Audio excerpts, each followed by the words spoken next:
I get hundreds of questions literally on direct message a day from fashion followers.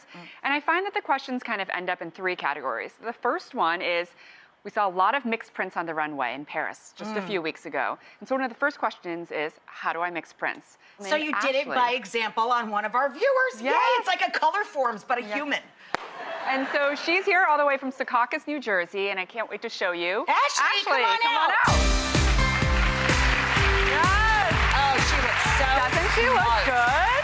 Okay. Ashley, you look so smart. Are you comfy? You look comfortable too. I love this. It's super comfortable, and I would have never thought of putting these, patterns together. And now I don't know why I waited so long to do this. Right? Like leopard print and stripes. You might not think to match those things, 2 things together, but here's the trick to mixing prints. Keep it in the same color family. That's so if you're the whole doing thing. black and white, do another black and white print. And also the same scale of print really helps. If you do a smaller leopard print and a smaller stripe, it looks great together. And then we did a nice little pop of color with the leopard print headband and the easy shoe.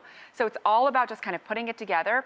The other thing you can do is monochromatic. So if you were to wear head to toe maroon, for instance, you can do that. You got to mix up the textures and make it look intentional. So we have a few example images that we can show as well. Let's take a look. Here we go. That's me. That's me on my Instagram. Yes. I know you. That's me. Okay, so that's a selfie I took in Paris.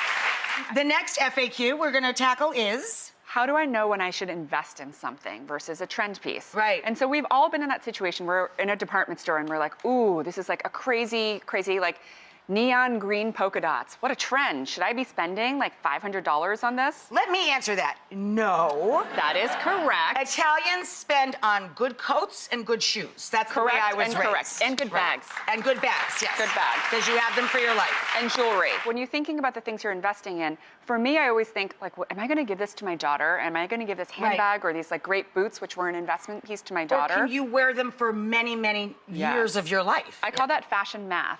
If you can get the cost per wear down, then it's worth it. And the other thing is, if you want to experiment with a trend, but you don't want to buy it, look to your most fashionable friend. Bring over a bottle of wine. Ask her if you can borrow a few pieces. Borrow it! Yes! People have been asking me, what is one of the hottest trends? And it's tie-dye. Believe it or not, it's something that people are wearing on the runway. Everything old is new again. Exactly. And so we're going to do a little fun tie-dye right now. Do not do tie-dye on any carpeted surfaces. Don't do it like on anything precious. Maybe do it outside on the garage, like in the driveway or something. Right. Think about your color choices as well. If you do red, sometimes it looks like blood splattered everywhere, so think about your color choices. Now, you always want to do 100% cotton for tie-dye. That's really important. Gotcha. So the first 2 kind of methods we're going to show here, the first one is a spiral. And then you kind of wrap up the spiral. Here we go. You wrap up the spiral, and you can see here, this is like the not as perfect one. Here is the perfect one. And what we have here is two colors. Alternate every slice of a pie, a different color. So I put the You'll do the purple, I'll do the pink. Okay. You're gonna soak this, you want this fully soaked so the color has something to adhere to. And then a pink one here. And you see how we're already starting to make a mess. There's various dyes.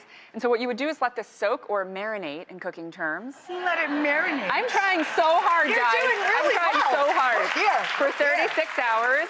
And so here's what it would look like, magic presto, 36 hours later. Oof. This we did 3 colors, purple, pink, and green. And look at this. So cute. So you see the spiral. That's what you get from the pinching. Awesome. And you can wear this on the weekend with a cute little pair of jeans. How do I do the polka dot one? The polka dot one, I'm gonna move your T so it doesn't get dye on it. You're doing it. It's so easy. So you just kind of tie these little bundles. And I cheated, I looked over here. Yeah. You had a primer. I personally would suggest not doing 2 bundles in your boobie area. Yeah, I didn't want to say it. They might be like, okay, that's interesting pattern right there. And then do you do this 1 color or 2 colors? You can do this 2 colors and you would do it all over the shirt. This shirt is not quite as wet because it's been sitting out for a bit. But then you can see and you see this is why the gloves are important. And then look. Ta-da! Isn't this fun? And look, it matches your children's book perfectly. Yeah. Look who's back, Juno Valentine in her 2nd adventure, The Fantastic Fashion Adventure. This is your book, yes? This is my new book. It just came out.